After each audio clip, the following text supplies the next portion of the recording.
Hi there, I'm Ginny MacArthur. You're listening to the Outlook for Life podcast. As you know, I'm a nutrition nut and I am absolutely obsessed with women's health, especially women as they age. Today's podcast is about sugar.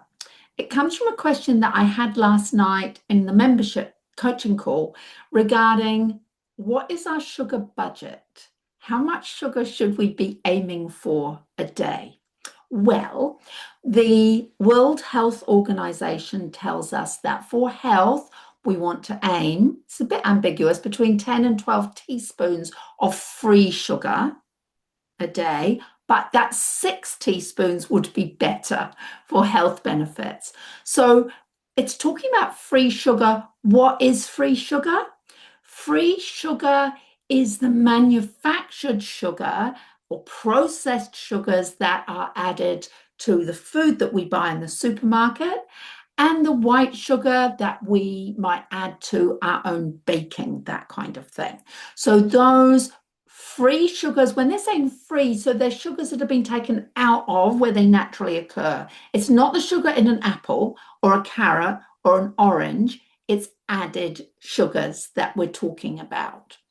So the naturally occurring sugar in fruit and vegetables, because it's wrapped in fiber and water and all of those powerful polyphenols that are so good for our health, we're not counting that. We're just counting at the moment. I'll talk about them later, but at the moment, we're just talking about added sugar, commercial sugar that has been stripped of its fiber and usually contains zero nutrients, but will increase your blood sugars rapidly. And if you know my work and you listen to me, you know that I absolutely believe that with women, as we age, we go through peri-menopause, menopause, that weight gain around the middle is primarily because as our estrogen drops, we react to blood sugar spikes differently.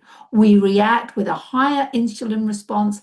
Insulin is your fat storage hormone and it stores your fat around your belly, which is just where you don't want it, a time in your life where you're noticing that you can't do up your pants, etc. So the free sugars are also things you might not think about. So yes, they're white sugar and brown sugar, but they're also things like honey. They're things like coconut sugar, agave syrup, even maple syrup, which is a favorite of mine, high fructose corn syrup, fructose, sucrose, all of those sugars that are added to our food, fruit juices, fruit concentrates, and I'm going to talk to you about dried fruit as well and where that fits in. So we've talked about one of the main differences for women as we age is that we become more sensitive to high blood glucose. Therefore, that insulin, that higher insulin level in our blood, basically traps the fat. It's a great fat storage hormone, and it's high sugar foods and white starches that actually cause that. So people are often shocked when I tell them that honey and coconut sugar or agave syrup is not ideal because they're simple sugars.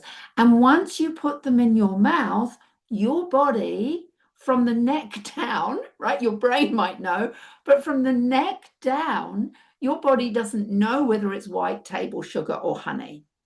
The honey may have some added benefits, like we all know about Manuka honey, and you know we've got extra nutrients from those things, but they're still simple sugars. So we still need to be really careful with them.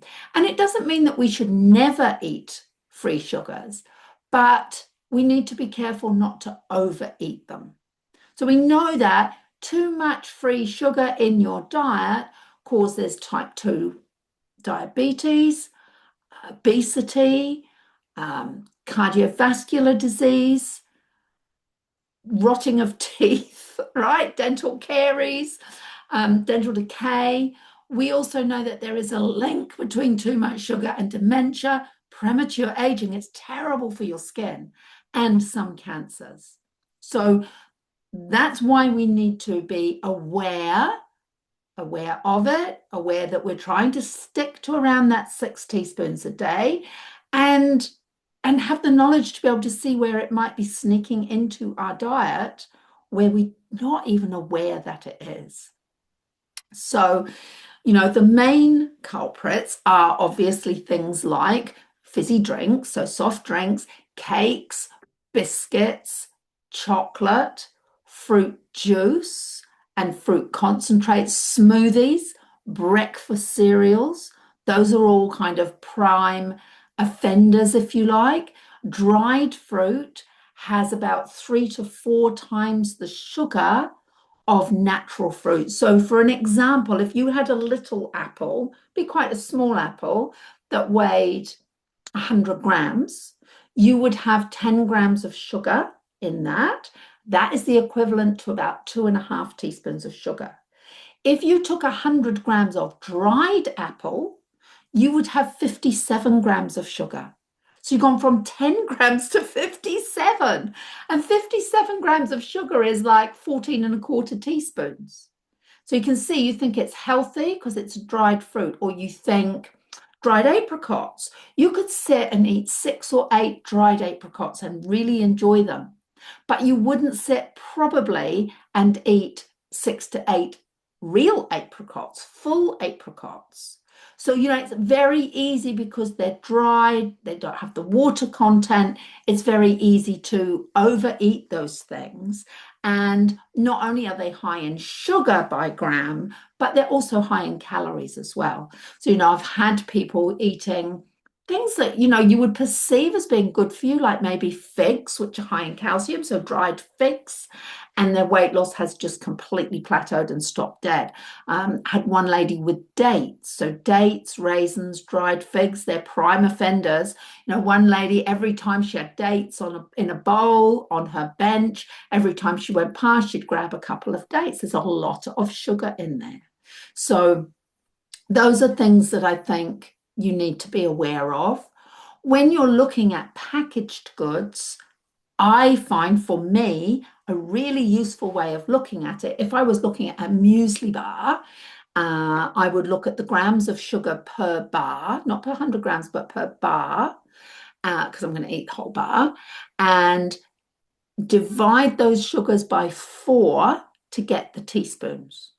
So if there were 20 grams of sugar in a bar and I divide by 4, I know there's 5 teaspoons of sugar in that muesli bar. And as I always say to people, I would not put 5 teaspoons of sugar into my tea, so I don't want it in my muesli bar. And if we're talking about a budget of 6 teaspoons, well, bloomin' hell, that's all of it gone in one muesli bar. So another thing you could do, so that's being aware, like you could have a yogurt, so a fruit yogurt, for instance. So lactose contains sugar. That's a natural sugar, like the sugars in fruit. So 100 mils of milk normally has about a teaspoon, about 4 grams. But you could grab yourself a yogurt where per 100 grams, it was 12 or 16 grams of sugar. And that's the added sugar. Only 4 has come from the lactose. The rest has been added because it's not real fruit that they put in the yogurt, is it? It's like jam. So it's really just sugar. So again, your yogurt's got 12 grams of sugar, divide it by 4. That's 3 teaspoons of sugar in your yogurt that you might not want put towards your 6 teaspoons for the day. I think with baking, I don't know about you guys. I don't do a lot of baking. Now I've got 2 little granddaughters. I do more. And now I'm growing my own bananas. I've been doing banana cake. But in my banana cakes, I don't even use 1/4 of a cup of sugar because I've got the banana and then I'm adding pureed apple. So I do that in a lot of baking. Now I've got them. I use pureed bananas or pureed apple, just the apple sauce or pureed apple or pie apple with no added sugar that you can buy in a can. And I just chuck that in. If I've got real apples, I'll stew them and mash them and put those in too. So I think those are really quite helpful and easy things to do. Last night we were talking about the dried blackcurrant powder, and we were talking about that because it's high in polyphenols. So all berries, and especially if they're red or black or blue, are really high in protective polyphenols, actually brain protective too, and do help to lower inflammation. So my client last night, she had bought I won't say the brand, but she bought blackcurrant powder, and then she was shocked to see that for two teaspoons of the powder, she was getting the equivalent of a teaspoon and a half of sugar. And when I said it, you've only got 6 teaspoons a day, she was quite shocked by that. I think the good thing about those kind of freeze-dried powders is whilst the water content is taken out, so it does concentrate the sugars, the fiber is still in there. So they're not high glycemic. They do actually release the sugar into the bloodstream a little bit more slowly. So I said to her, well, see if it works. And if you feel like it's making a difference to your inflammation, then by all means keep doing it, but just count it in your sugar budget. Not that I count my sugars every day, but I've got a rough idea of where I'm sitting. Me, I would rather buy them frozen, which you can, and put them in smoothies and that kind of thing, and have the whole berry, because I can have a lot more of it for a lot less sugar. But that's kind of me. At least the fiber is still in it. Which is not so of all fruit juices, for instance. You can have a large glass of orange juice and it can have the same amount of sugar and calories as about 7 oranges in there. So you can have a large glass of orange juice with over 50 grams of sugar in it. So it could have 12 teaspoons of sugar in it. So one glass of orange juice is twice that sugar for the day, basically. So if you're in my program, you know that I'm a believer in eating fruit, right? There's so many good things about fruit in terms of the polyphenols, the nutrients, the fiber, all of those different colors. Anything that's all different colors is really, really good for you, helps to reduce inflammation. So in my programs, we say, yeah, you probably can have too much fruit when you're trying to lose weight. So let's go for 2 to 3 servings a day. And a serving is about a tennis ball size. So a tennis ball size of fruit, so it could be 2 mandarins or 2 small kiwi fruit or 2 small apricots or 1 larger apple or pear or orange is a serve, or half a cup of berries is a serve, and you can put those servings throughout your day. So 2 to 3 a day. People often ask me about things like carrots and parsnips. I don't count the sugars in them.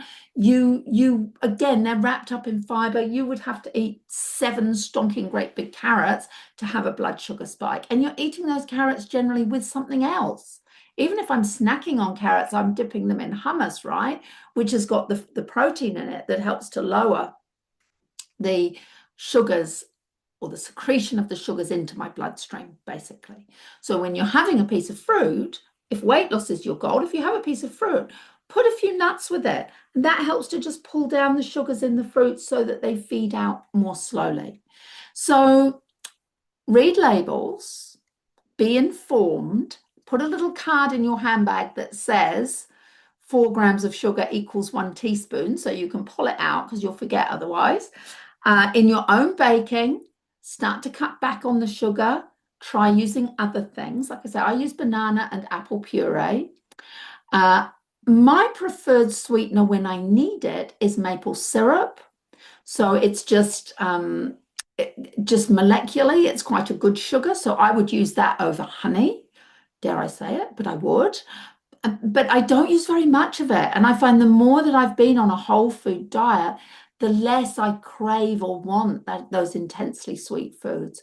So just a little bit of maple syrup is fine, but I count it towards my teaspoons. If I've got a teaspoon of maple syrup drizzled on something, then I count that towards my teaspoons for the day.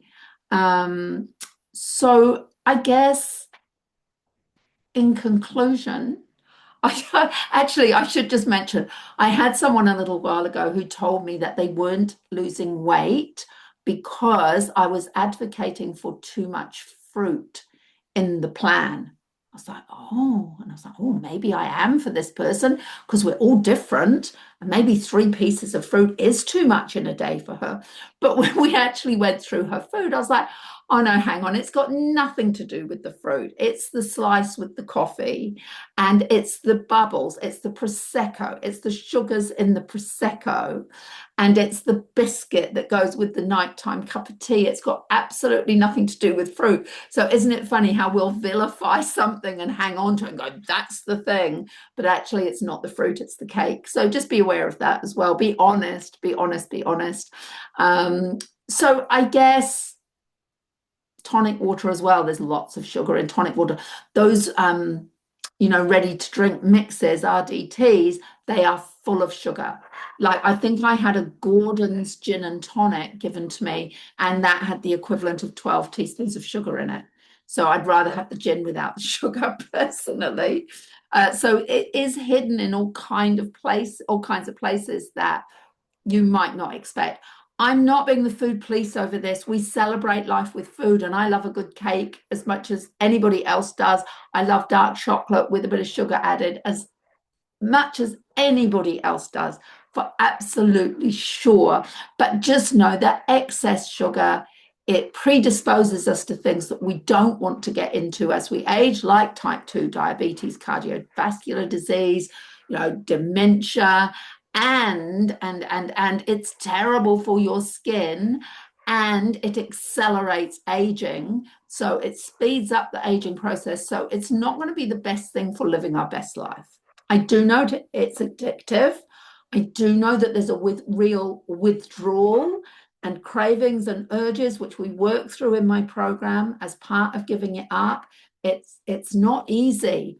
But as I said, knowledge is power. And if you know and you're aware, you can gradually start to reduce it and swap other things in and try and get yourself down to that 6 teaspoons a day. And that's not a goal. You don't have to have 6 teaspoons a day. I'm sure there's many days that I have 0 of free added sugar. So it's not a goal, but try and stay under that. Remember, it isn't about punishment. It's about giving your body the best chance of aging with energy, vitality, and strength. As always, have a happy, healthy week. I hope that this conversation was useful to you. Let me know what you would like me to talk about, because as you know, I'm great talking about shit, and I'll do my best to comply. Have a fabulous week. Bye, guys.